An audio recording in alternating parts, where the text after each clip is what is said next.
السلام علیکم ورحمۃ اللہ نحمدہ ونصلی علی رسولہ الکریم اما بعد فاعوذ باللہ من الشیطان الرجیم بسم اللہ الرحمن الرحیم رب اشرح لی صدری ویسر لی امری واحلل عقدۃ من لسانی یفقہوا قولی۔ تجلیات نبوت کتاب میں آج ہم انشاءاللہ صفحہ نمبر 373 سے 373 سے شروع کریں گے۔ خانہ نبوت یعنی نبی صلی اللہ علیہ وسلم کے گھر، آپ کے اہل کے بارے میں یہاں سے ہمیں معلومات ملیں گی۔ اور ہم یہ جاننا چاہتے ہیں کیونکہ ہم نبی سے محبت کرتے ہیں۔ جس سے ہم محبت کرتے ہیں نا، اس کے متعلقات جو بھی ہوتے ہیں، اس کے اہل و عیال جو ہوتے ہیں، ان سے بھی ہم محبت کرتے ہیں، اور ہم چاہتے ہیں کہ ہم نبی کی سنت پر عمل کریں تو ان کے اہل و عیال میں بھی جو یعنی ہمیں اسوہ ملے، اس پر بھی ہم انشاءاللہ عمل کریں۔ ازواج مطہرات کے بارے میں پڑھتے ہیں۔ رضی اللہ عنہن، اللہ سبحانہ وتعالیٰ ان سب سے راضی ہو۔ مختلف اوقات میں نبی کریم صلی اللہ علیہ وسلم کی کل 11 یا 12 بیویاں ہوئی ہیں۔ ان میں سے 9 بیویاں زندگی کے اخیر میں آپ صلی اللہ علیہ وسلم کے ساتھ موجود تھیں، اور 2 یا 3 بیویاں آپ کی زندگی ہی میں وفات پا گئی تھیں۔ ان سب کا مختصر ذکر کیا جا رہا ہے۔ ام المومنین حضرت خدیجہ بنت خویلد رضی اللہ عنہا، یہ گزر چکا ہے کہ نبی صلی اللہ علیہ وسلم نے جس وقت ان سے شادی کی تھی ان کی عمر 40 برس اور آپ کی عمر 25 برس تھی۔ حضرت ابراہیم علیہ رضی اللہ عنہ کے سوا آپ کی تمام اولاد انہی کے بطن سے تھی، اور آپ صلی اللہ علیہ وسلم نے ان کے جیتے جی دوسری شادی نہیں کی۔ رمضان سن 10 نبوت میں 65 سال کی عمر میں ان کی وفات مکہ میں ہوئی، اور انہیں حجون میں دفن کیا گیا تھا۔ ٹھیک ہے، اور اس کے بعد یہ آپ کو پتہ ہے نبی صلی اللہ علیہ وسلم کے یعنی معراج پھر کروائی گئی تھی نا، جب 2 آگے پیچھے وفات ہوئیں۔ ساتھ میں شاید ابو طالب ہیں، وہ فوت ہوئے تھے۔ اس کے بعد ہے ام المومنین حضرت سودا بنت زمع رضی اللہ عنہا، یہ اپنے چچا زاد بھائی سکران بن عمر کے نکاح میں تھی۔ دونوں نے اسلام قبول کیا اور حبشہ ہجرت کی، پھر مکہ واپس آئے اور حضرت سکران رضی اللہ عنہ کا انتقال ہو گیا۔ ان کے بعد شوال سن 10 نبوت میں یعنی حضرت خدیجہ کی وفات کے کوئی 1 مہینہ بعد نبی صلی اللہ علیہ وسلم نے ان سے شادی کر لی۔ ان کی وفات مدینہ میں شوال 54 ہجری میں ہوئی۔ اب یہاں پر یہ بھی غور کرنے کی بات ہے کہ یہ دونوں خواتین عمر رسیدہ تھیں، اور عربوں کے ہاں آپ کو پتہ ہے کہ ان چیزوں کو نہیں دیکھا جاتا تھا، میں بھی ابھی بھی یہ صورتحال ہو، اور یعنی لیکن ان باتوں پر غور کرنے کا مقصد یہ ہے کہ نبی صلی اللہ علیہ وسلم کے اوپر یہ جو الزام تراشی کی جاتی ہے کہ آپ نے اتنی ازواج کیں، تو ان کے پیچھے مختلف طرح کی وجوہات تھیں، اور اس میں بھی ہم یہ دیکھتے ہیں کہ جو پہلی 2 شادیاں آپ نے کی ہیں وہ عمر رسیدہ خواتین سے ہی کی ہیں۔ اس کے بعد ہے ام المومنین حضرت عائشہ صدیقہ بنت صدیق رضی اللہ عنہما، نبی صلی اللہ علیہ وسلم نے ان سے حضرت سودا کے 1 سال بعد شوال سن 11 نبوت میں شادی کی۔ اس وقت ان کی عمر 6 سال تھی۔ پھر ہجرت کے 7 مہینے بعد شوال 1 ہجری میں آپ کو رخصت کیا گیا، اس وقت ان کی عمر 9 سال تھی۔ آپ صلی اللہ علیہ وسلم نے ان کے علاوہ کسی کنواری عورت سے شادی نہیں کی۔ اس میں بھی بہت جو ہے وہ لہدے کی جاتی ہے عائشہ اور بہت سے لوگ جو ان سے جب دین کے بارے میں شعبے میں پڑھتے ہیں تو وہ عائشہ رضی اللہ عنہ کی عمر کو ہی ہٹا دیتے ہیں اس کی جگہ سے۔ تو دیکھیں دین کے بارے میں تو کوئی شرمندگی نہیں، اور خاص طور پر عرب کے ماحول میں، گرم ماحول میں لڑکیاں جلد جوان ہوتی تھیں، اور وہاں پر یہ باتیں معیوب نہیں سمجھی جاتی تھیں۔ ٹھیک ہے، جو ہمارے ہاں ایک خاص پیٹرن بن گیا نا، ایسا وہاں پہ کچھ بھی نہیں تھا۔ اور ہمارے بھی آپ یہ دیکھیں کہ پرانے جو ہمارے کپلز ہیں ان کی عمروں میں بھی کافی فرق ہوتا تھا، لیکن جہاں پر اللہ سبحانہ وتعالیٰ نے لکھا ہوا ہے جہاں برکت دینی ہے، ایک محبت اور مودت دینی ہے، تو وہ اس کے لیے عمر کا زیادہ یا کم ہونا کوئی میٹر نہیں کرتا۔ ٹھیک ہے، تو لیکن نبی صلی اللہ علیہ وسلم کی ذات کو ایسے نشانہ تنقید بنایا جاتا ہے، اور اس کی وجہ سے ہماری نوجوان نسل یعنی اپنے ہی بچوں کے منہ سے آپ سنتے ہیں کہ بچے کہتے ہیں کہ عائشہ رضی اللہ عنہ اتنی چھوٹی تھی۔ تو بھائی جو شادی کر رہا ہے اس کو کوئی مسئلہ نہیں ہے، اور جو شادی کر کے دے رہا ہے یعنی ابو بکر صدیق، اس کو بھی کوئی مسئلہ نہیں ہے، اور نہ ہی ان کے معاشرے میں ایسی کوئی باتیں پائی جاتی تھیں۔ ٹھیک ہے، تو دین پر تان کرنے کے لیے لوگوں نے مختلف طرح کی چیزیں نکالی ہیں، اور اس میں سے ایک یہ پوائنٹ بھی ہے کہ حضرت عائشہ رضی اللہ عنہ کی عمر کو وجہ تنقید بنایا جاتا ہے۔ ٹھیک ہے، اور 6 سال کی عمر میں اگر نکاح ہوا ہے تو رخصتی اس وقت ہوئی ہے جب وہ جوان ہو گئی ہوں گی۔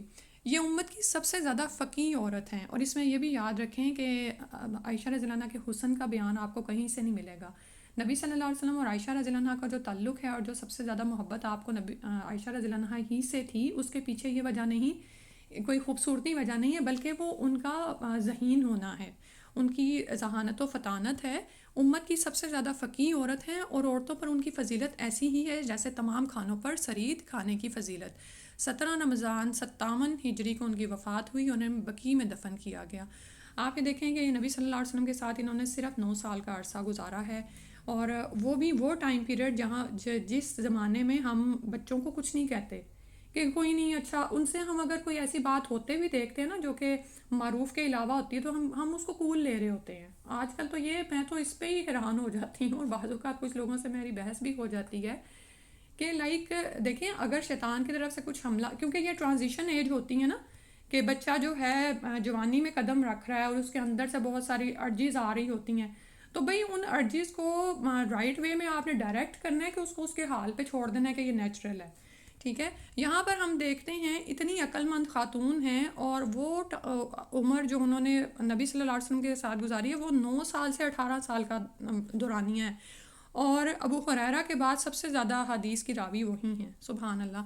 تو یہ چیز ہمیں عورتوں کو موٹیویشن دینے کے لیے بہت ضروری ہے، کیونکہ ہمیں سے بہت ساری خواتین کیا ہوتا ہے کہ تعلیم ہم حاصل کر لیتے ہیں، اس کے بعد اس کو خیر بات کہہ دیتے ہیں، لیکن عائشہ رضی اللہ عنہا نے وہ جو علم سیکھا ہے وہ عمر کے اخیر حصے تک صحابہ تک وہ پہنچاتی رہیں، اور کبار صحابہ ان کے علم سے استفادہ کرتے تھے۔ ام المومنین حضرت حفصہ بنت عمر بن خطاب رضی اللہ عنہما، یہ حضرت خنیس بن حذافہ سہمی رضی اللہ عنہ کے عقد میں تھیں۔ انہیں غزوہ بدر میں ایک زخم آیا تھا جو بعد میں پھوٹ پڑا، اور اس کی وجہ سے وہ بدر اور احد کے درمیانی عرصہ میں انتقال کر گئے۔ جب حضرت حفصہ رضی اللہ عنہا کی عدت گزر گئی تو نبی صلی اللہ علیہ وسلم نے شعبان 3 ہجری میں ان سے شادی کر لی۔ انہوں نے بعمر 60 سال مدینہ میں بمطابق شعبان 45 ہجری وفات پائی اور بقیع میں دفن ہوئیں۔ حفصہ رضی اللہ عنہ، ان کے بارے میں بھی آپ جانتے ہیں، عمر بن خطاب کی بیٹی ہیں، اور ان کے نکاح کا وہ پیچھے سے آپ کو قصہ بھی پتہ ہوگا کہ جب یہ بیوہ ہوئی ہیں تو عمر رضی اللہ عنہ ان کے رشتے کے لیے جاتے ہیں ابو بکر صدیق کے پاس، عثمان رضی اللہ عنہ کے پاس، لیکن دونوں ابو بکر صدیق تو میرا خیال ہے کوئی جواب نہیں دیتے، عثمان رضی اللہ عنہ اس طرح کا کوئی جواب دیتے ہیں کہ ابھی میں خود کو اس کے لیے تیار نہیں پاتا، اور عمر رضی اللہ عنہ کا دل تھوڑا سا میلا بھی ہوتا ہے کہ یعنی ان کے دونوں ساتھی ہیں۔ تو بعد میں پھر نبی صلی اللہ علیہ وسلم کا جب یعنی نکاح کا پیغام حفصہ رضی اللہ عنہ کے لیے آتا ہے تو اس وقت ابو بکر رضی اللہ عنہ نبی صلی اللہ علیہ وسلم کے راز کو بتاتے ہیں کہ مجھے پتہ تھا کہ آپ صلی اللہ علیہ وسلم پیغام نکاح بھیجنے والے ہیں حفصہ رضی اللہ عنہ کو، تو اسی لیے انہوں نے ان کو جواب نہیں دیا عمر رضی اللہ عنہ کو، ٹھیک ہے۔ اور سبحان اللہ، یہاں پر ابو بکر رضی اللہ عنہ کی بھی فضیلت پتہ چلتی ہے کہ رسول صلی اللہ علیہ وسلم کے راز کو فاش بھی نہیں کیا، اور دوسری طرف ان کو کچھ یعنی اس طرح کچھ بھی نہیں کہا نا عمر رضی اللہ عنہ کو بھی۔ اس کے بعد ام المومنین حضرت زینب بنت خزیمہ حلالیہ رضی اللہ عنہا ہیں، یہ حضرت عبیدہ بن حارث رضی اللہ عنہ کے نکاح میں تھیں جو بدر میں شہید ہو گئے۔ ان کے بعد رمضان 3 ہجری میں رسول اللہ صلی اللہ علیہ وآلہ وسلم نے ان سے شادی کر لی، اور کہا جاتا ہے کہ وہ یہ بھی کہا جاتا ہے کہ وہ حضرت عبداللہ بن جہش رضی اللہ عنہ کے تحت تھیں۔ وہ جنگ احد میں شہید ہوئے، اور رسول اللہ صلی اللہ علیہ وسلم نے 4 ہجری میں ان سے شادی کی۔ انہیں جاہلیت میں ام المساکین کہا جاتا تھا کیونکہ وہ مسکینوں کو کھانا کھلاتی تھیں۔ اور اب یہاں پر ہمیں پتہ چلتا ہے کہ اگر اللہ سبحانہ و تعالیٰ نے کسی کے لیے ان کو چنا ہے تو ان کے یہ خوبی کیا بتائی گئی ہے، یہاں پر مسکینوں کو کھانا کھلاتی تھیں۔ اور وہ جہنمیوں کے لیے آتا ہے نا کہ جب ان سے پوچھا جائے گا کہ کیا چیز تمہیں جہنم میں لے گئی، تو ایک تو وہ کہیں گے کہ ہم نماز نہیں پڑھتے تھے، اور دوسرا یہ کہ ہم مسکینوں کو کھانا نہیں کھلاتے تھے۔ تو مسکینوں کو کھانا کھلانا یہ ہمارے دین میں اتنا بڑا اجر کا کام ہے۔ بھوکے کو کھانا کھلانا تو ویسے ہی یعنی کسی بھی کو بھی کھانا کھلانا، کسی بھی تر جگر والے کا پیٹ بھرنا ثواب کا کام ہے، لیکن مسکینوں کو کھانا کھلانا جن کے پاس کچھ ہے ہی نہیں۔ آپ صلی اللہ علیہ وسلم سے شادی کے 8 مہینے بعد یا تقریباً 3 مہینے بعد ربیع الثانی 4 ہجری میں ان کا انتقال ہو گیا۔ نبی صلی اللہ علیہ وسلم نے ان کی نماز جنازہ پڑھائی اور انہیں بقیع میں دفن کیا گیا۔ اور پھر ہے ام المومنین ام سلمہ بنت ابی امیہ رضی اللہ عنہا، یہ حضرت ابو سلمہ رضی اللہ عنہ کے عقد میں تھی اور ان سے ان کی کئی اولاد تھی۔ ابو سلمہ رضی اللہ عنہ جمادی الاخری 4 ہجری میں وفات پا گئے۔ پھر رسول صلی اللہ علیہ وسلم نے شوال 4 ہجری میں چند روز باقی تھے کہ ان سے شادی کر لی۔ یہ فقیہ ترین اور عقل مند ترین عورتوں میں سے تھیں۔ 84 سال کی عمر میں 59 ہجری میں، اور کہا جاتا ہے کہ 62 ہجری میں وفات پائی اور بقیع میں دفن ہوئی۔ ام المومنین زینب بنت جحش بن راب رضی اللہ عنہ یہ نبی صلی اللہ علیہ وسلم کی پھپھو امیمہ بنت عبد المطلب کی صاحبزادی تھی۔ ان کی شادی حضرت زید بن حارثہ رضی اللہ عنہ سے کی گئی تھی، لیکن دونوں میں ہم آہنگی نہ ہو سکی، حتیٰ کہ زید رضی اللہ عنہ نے طلاق دے دی، چونکہ نبی صلی اللہ علیہ وسلم نے ان کو اپنا متبنہ یعنی لے پالک بیٹا بنا رکھا تھا، اور اس کی وجہ سے انہیں زید بن محمد صلی اللہ علیہ وسلم کہا جاتا تھا، جیسا کہ گزر چکا ہے۔ اور اہل جاہلیت میں رواج تھا کہ وہ متبنہ بیٹے کی بیوی کو متبنہ بنانے والے باپ پر اسی طرح حرام سمجھتے تھے جیسے حقیقی بیٹے کی بیوی ہو، ٹھیک ہے۔ یعنی یہ آپ کے علم میں ہوگا، جیسے میرا خیال ہے ہم پڑھ چکے ہیں، من اسلابکم آیا تھا سورہ المحسن پارہ 5 میں النساء میں، کہ بہو جو ہے وہ سسر کی محرم ہوتی ہے، اور وہ جو جن کے ساتھ تم نے دخول کیا ہو، ٹھیک ہے۔ تو اب وہاں پر کیا تھا، یہ ہمارے لیے کیا ہے کہ حقیقی بیٹے کی بیوی، لیکن عربوں کے ہاں رواج تھا کہ وہ لے پالک بیٹے کی بیوی کو بھی محرمی گردانتے تھے۔ تو جب بیٹا بیوی کو چھوڑ دیتا تو اس بیٹے کا باپ اس بیوی کے لیے حرام ہی ہوتا تھا، ٹھیک ہے۔ اس بات کو یعنی اس عمل کو لغو قرار دینے کے لیے اللہ سبحانہ تعالیٰ نے نبی صلی اللہ علیہ وسلم کو اس سے گزارا کہ جب زید رضی اللہ عنہ نے حضرت زینب رضی اللہ عنہ کی عدت گزر چکی تو اللہ تعالیٰ نے 7 آسمانوں کے اوپر سے نبی صلی اللہ علیہ وسلم کے ساتھ ان کی شادی کر دی، اور یہ وہ نکاح ہے جو کہ آسمانوں کے اوپر ہوا، اور متبنہ بنانے کے عمل کو لغو قرار دے دیا۔ یہ ذوالقعدہ 5 ہجری کا واقعہ ہے، اور کہا جاتا ہے کہ 4 ہجری میں کسی وقت بھی یہ بات پیش آئی۔ زینب رضی اللہ عنہ بڑی عبادت گزار اور زبردست صدقہ کرنے والی خاتون تھیں۔ ان کے اس قصے میں اور اس سارے قصے میں انشاءاللہ آپ قرآن میں آگے پڑھیں گے، اور آپ میں سے کچھ نے پڑھ رکھا ہوگا، بہت ساری عمل کی باتیں ہیں جو ہمارے لیے ہیں، اور خاص طور پر یہ کہ دیکھیں ایک طرف زید رضی اللہ عنہ ہیں، دوسری طرف زینب رضی اللہ عنہ ہیں، دونوں ہی اپنی اپنی جگہ پر بہت عبادت گزار ہیں اور اللہ تعالیٰ کے محبوب ہیں، لیکن بعض اوقات شخصیتوں کے اختلاف کی وجہ سے ایسا ہو سکتا ہے کہ ان میں نہ بنے، ٹھیک ہے۔ تو کبھی آپ کسی میاں بیوی کے بارے میں ایسا سنیں کہ وہ اب یعنی ان کے درمیان طلاق ہو گئی یا کچھ ہو گیا، تو اپنی رائے دینے سے باز رہیں، ٹھیک ہے۔ بعض اوقات ہمارے ہاں کیا ہوتا ہے کہ جس کو ہم تھوڑا بہت جانتے ہوتے ہیں، چاہے وہ لڑکے کی فیملی ہو لڑکی کی، تو کوئی نہ کوئی بات ہمارے منہ سے نکل جاتی ہے، ٹھیک ہے۔ تو مومن کے بارے میں کبھی بھی بدگمانی نہیں انسان کو کرنی چاہیے۔ اللہ نے ایک راستہ رکھا ہوا ہے، اگر انہوں نے اس کو استعمال کیا اور وہ ٹھیک طریقے سے آپ جدا ہو گئے تو اس میں اللہ کے ہاں کوئی ان کے لیے برائی نہیں ہے، ٹھیک ہے۔ یہ ٹھیک ہے کہ ہر ممکن حد تک حد الامکان کوشش کرنی چاہیے، اور بہت سارے کیسز میں ایسا ہوتا ہے کہ مرد یا عورت میں سے کسی میں ایسی خامی ہوتی ہے جس کی وجہ سے وہ الگ ہوئے ہیں، لیکن بعض اوقات ایسے معاملات بھی دیکھنے میں آتے ہیں کہ میاں بیوی دونوں ہی اپنی جگہ پر بڑے نیک ہوتے ہیں لیکن ان کی آپس میں نہیں بنتی، ٹھیک ہے۔ تو اس کے بعد 53 سال کی عمر میں 20 ہجری میں ان کی وفات ہوئی۔ نبی صلی اللہ علیہ وسلم کی وفات کے بعد امہات المومنین میں سے سب سے پہلے انہی نے وفات پائی۔ عمر بن خطاب رضی اللہ عنہ نے نماز جنازہ پڑھائی اور بقیع میں دفن کی گئیں۔ ام المومنین جویریہ بنت حارث رئیس بنی مستلق رضی اللہ عنہ یہ شعبان 6 ہجری میں غزوہ بنو مستلق کے دوران قید کی گئیں اور حضرت ثابت بن قیس رضی اللہ عنہ کے حصے میں آئیں۔ انہوں نے طے کیا کہ ایک مخصوص رقم ادا کر کے آزاد ہو جائیں، کیونکہ رئیس کی بیٹی تھیں، ٹھیک ہے۔ نبی صلی اللہ علیہ وسلم نے ان کی طرف سے مقررہ رقم ادا کر کے آزاد کر دیا اور شادی کر لی، ٹھیک ہے۔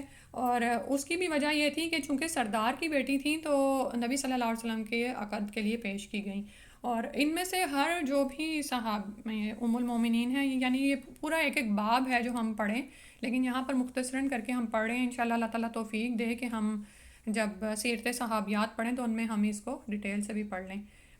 جب نبی صلی اللہ علیہ وسلم نے شادی کی تو یہ دیکھ کر مسلمانوں نے بنو مستلق کے 100 گھرانے آزاد کر دی اور کہا یہ لوگ رسول اللہ صلی اللہ علیہ وسلم کے سسرالی ہیں، چنانچہ یہ اپنی قوم کے لیے بڑی بابرکت خاتون ثابت ہوئیں۔ 65 سال کی عمر میں ربیع الاول میں 56 ہجری اور کہا جاتا ہے کہ 55 ہجری میں وفات پائی، اور نبی صلی اللہ علیہ وسلم کے ہر نکاح کے پیچھے کوئی نہ کوئی حکمت ہے، ٹھیک ہے، کہ کس طرح سے مختلف اب یہ دیکھیں یہ جو ہے نا یہ رئیس بنی مستلق ہیں، یعنی مسلمانوں کی ان سے جنگ ہوئی ہے اور یہ اس میں مال غنیمت کے طور پر آئی ہیں، تو آپ یہ دیکھیں کہ جب دو لوگوں کے درمیان رشتہ ازدواج طے ہو جاتا ہے نا تو پھر ان کے جو سیکرٹس ہیں سیکرٹ نہیں رہتے اور خاندان آپس میں ملتے ہیں۔ تو اللہ سبحانہ و تعالیٰ کی طرف سے یہ حکمت تھی کہ مختلف عورتوں کو نبی صلی اللہ علیہ وسلم کے عقد میں دیا گیا، تو اس سے دین کیسے کیسے پھیلا اور کس کس طرح کی حکمتیں ہیں جو ہمیں ان تمام معاملات میں ملتی ہیں. یہ میں تھوڑا سا اس لیے بتا رہی ہوں کہ بعض اوقات کبھی ہمیں کوئی شک میں ڈالنے لگتا ہے تو ویسی باتیں کرتا ہے نعوذ باللہ ہمارے رسول کے بارے میں کہ انہوں نے اتنی شادیاں کیں. ٹھیک ہے. ام المومنین حضرت حبیبہ رملہ بنت ابی سفیان رضی اللہ عنہما یہ عبید اللہ بن جحش کے عقد میں تھیں، اور جب اس سے حبیبہ پیدا ہوئیں تو ان کی نسبت سے ان کی کنیت ام حبیبہ پڑ گئی. انہوں نے عبید اللہ کے ساتھ حبشہ ہجرت کی، لیکن وہ نصرانی ہو کر حالت ارتداد ہی میں وفات پا گیا، مگر ام حبیبہ اسلام پر قائم رہیں. جب رسول اللہ صلی اللہ علیہ وسلم نے عمر بن امیہ دمری رضی اللہ عنہ کو نامہ مبارک دے کر نجاشی کے پاس روانہ کیا تو اسے حکم دیا کہ ام حبیبہ کی شادی نبی صلی اللہ علیہ وسلم سے کر دے. چنانچہ نجاشی نے آپ صلی اللہ علیہ وسلم سے ان کی شادی کر دی اور اپنے پاس سے 400 دینار بطور مہر دے کر شرحبیل بن حسنہ رضی اللہ عنہ کے ساتھ انہیں روانہ کر دیا. رسول اللہ صلی اللہ علیہ وسلم نے خیبر سے واپس آ کر سفر یا ربیع الاول 7 ہجری میں انہیں رخصت کرایا. 42 یا 44 ہجری میں ان کی وفات ہوئی. اور یہاں پر ہمیں جو ہے حق مہر کا بھی پتہ چل رہا ہے. ٹھیک ہے. اپنے پاس سے 400 دینار دیے ہیں بطور مہر. ٹھیک ہے. اور آپ دیکھیں گے کہ مہر بھی آپ کو مختلف طرح کے ملیں گے جو مختلف امہات المومنین کو ادا کیے گئے ہیں، اور یہ بھی ایک پوری ڈیٹیل ہے. انشاءاللہ اللہ تعالیٰ وہ بھی ہمیں پڑھنے کی توفیق عطا فرما دے. لیکن جس کو بھی نکاح کا معاملہ پیش آئے وہ ضرور اس کا الگ سے پورا مطالعہ کرے، اپنے بچوں کو بھی کروائیں، کیونکہ مہر جو ہے وہ عورت کا حق ہے اور مہر نکاح کی شرط ہے. مہر کے بغیر نکاح نہیں ہوتا. اس کے بعد ہے ام المومنین حضرت صفیہ بنت حیی بن اخطب رضی اللہ عنہا. یہ بنو نضیر کے سردار کی صاحبزادی اور بنی اسرائیل میں حضرت ہارون علیہ السلام کی نسل سے تھیں. خیبر میں قید ہوئی ہیں. اب یہ بھی دیکھیں یہ سردار کی بیٹی ہیں. ٹھیک ہے. رسول اللہ صلی اللہ علیہ وآلہ وسلم نے انہیں اپنے لیے منتخب فرمایا اور ان پر اسلام پیش کیا. وہ مسلمان ہو گئیں، اور پھر یہاں پر بھی وہی بات ہے، سردار کی بیٹی تھی، نبی صلی اللہ علیہ وسلم کے پاس پیش کی گئیں. کیونکہ ابھی جو پیچھے ہم نے ان کے بارے میں پڑھا نا، زید بن حارثہ اور زینب بنت جحش کے بارے میں، ان کے درمیان طلاق کی ایک جو بڑی وجہ بھی بتائی جاتی ہے نا، وہ ان کے درمیان سوشل سٹیٹس کا فرق تھا. ٹھیک ہے. کہ زید رضی اللہ عنہ چاہے نبی صلی اللہ علیہ وسلم بولے بیٹے کہلاتے تھے، لیکن وہ غلام تھے، اور جبکہ زینب جو تھیں وہ ایک بڑے خاندان سے تعلق رکھتی تھیں. تو اور اس میں بھی ہمارے لیے حکمت کی بات یہ ہے کہ جب آپ اپنے بیٹوں بیٹیوں کا رشتہ طے کریں تو بہت اونچی اڑان نہ اڑیں. چاہے بیٹی لائیں بیٹا لائیں تو اپنے کف میں رشتہ ڈھونڈا جاتا ہے. ٹھیک ہے. یہ بھی ایک حدیث سے ثابت ہے کہ اپنے برابر کے نا لوگوں میں، یعنی بہت زیادہ جو ہمارے ہاں سٹیٹس کا ہو گیا نا، ایک کہ اتنا کماتا ہو، چاہے ہم خود غریب ہوں لیکن بہت، اسی طرح لڑکی کے حوالے سے بھی. تو یہاں پر یہ جو سردار، کیونکہ چاہے ایمان کا یعنی دین کا فرق ہوتا ہے، لیکن رہن سہن میں، اٹھنے بیٹھنے میں جو چیز ہے نا وہ نظر آ جاتی ہے، کیونکہ ہائی سٹیٹس سے تعلق رکھتی تھیں یہ بھی. تو نبی صلی اللہ علیہ وسلم نے ان کو اپنے لیے منتخب فرمایا اور ان پر اسلام پیش کیا. وہ مسلمان ہو گئیں. آپ صلی اللہ علیہ وسلم نے انہیں آزاد کر کے ان سے شادی کر لی. یہ فتح خیبر 7 ہجری کے وقت کی بات ہے. مدینہ واپس ہوتے ہوئے خیبر سے 12 میل کے فاصلے پر وادی صحبا پہنچ کر انہیں رخصت کرایا. 50 ہجری میں، اور کہا جاتا ہے کہ 52 ہجری میں، اور کہا جاتا ہے کہ 36 ہجری میں ان کی وفات ہوئی اور بقیع میں دفن کی گئیں. ام المومنین میمونہ بنت حارث حلالیہ رضی اللہ عنہا، یہ حضرت عباس رضی اللہ عنہ کی بیوی ام الفضل لبابہ الکبریٰ بنت حارث حلالیہ رضی اللہ عنہ کی بہن ہیں. ان سے رسول صلی اللہ علیہ وسلم نے ذی القعدہ 7 ہجری میں عمرہ قضاء سے حلال ہونے کے بعد شادی کی اور مکہ سے 9 میل کے فاصلے پر مقام صرف میں انہیں رخصت کرایا. ان کی وفات بھی مقام صرف ہی میں 61 ہجری میں، اور کہا جاتا ہے 63 ہجری میں ہوئی. اچھا. اور کچھ کہتے ہیں کہ 38 ہجری میں ہوئی اور یہ وہیں دفن بھی ہوئیں. ان کی قبر اب بھی وہاں معروف ہے. بس آج ہم انہی کا پڑھتے ہیں، اولاد کا ہم نیکسٹ ٹائم پڑھیں گے. سوری آپ کو آج ٹائم بہت کر دی ہے.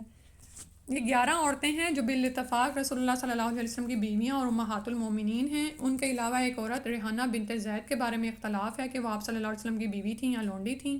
یہ بنو نضیر سے تھیں اور بنو قریظہ کے ایک شخص کے عقد میں تھیں. غزوہ بنو قریظہ میں قید ہوئی اور نبی صلی اللہ علیہ وسلم نے انہیں اپنے لیے منتخب فرمایا. پھر کہا جاتا ہے کہ آپ صلی اللہ علیہ وسلم نے انہیں آزاد کر کے محرم 6 ہجری میں شادی کر لی اور وہ ام المومنین قرار پائیں. اور کہا جاتا ہے کہ آپ صلی اللہ علیہ وسلم نے انہیں آزاد نہیں کیا بلکہ بحیثیت لونڈی رکھا. نبی صلی اللہ علیہ وسلم حجۃ الوداع سے واپس آئے تو ان کا انتقال ہو گیا اور آپ نے انہیں بقیع میں دفن فرمایا. ان عورتوں کے علاوہ آپ کی ایک لونڈی حضرت ماریہ قبطیہ رضی اللہ عنہا تھیں جنہیں مقوقس نے ان تحائف کے ضمن میں بھیجا تھا جو آپ کے خط کے جواب میں روانہ کیے تھے. یہ آپ پیچھے پڑھ رہے ہیں. ٹھیک ہے. یہ بادشاہوں کی اولاد سے تھیں. انہیں رسول اللہ صلی اللہ علیہ وسلم نے اپنے لیے خاص فرمایا اور ان کے بطن سے ابراہیم رضی اللہ عنہ پیدا ہوئے 16 ہجری میں، اور کہا جاتا ہے کہ محرم 15 ہجری میں انہوں نے وفات پائی اور بقیع میں دفن ہوئی. ٹھیک ہے. انشاءاللہ نبی صلی اللہ علیہ وسلم کی اولاد کے بارے میں اگلی دفعہ انشاءاللہ پڑھیں گے. سبحانک اللہم و بحمدک نشہد ان لا الہ الا انت استغفرک و اتوب الیک. السلام علیکم ورحمۃ اللہ.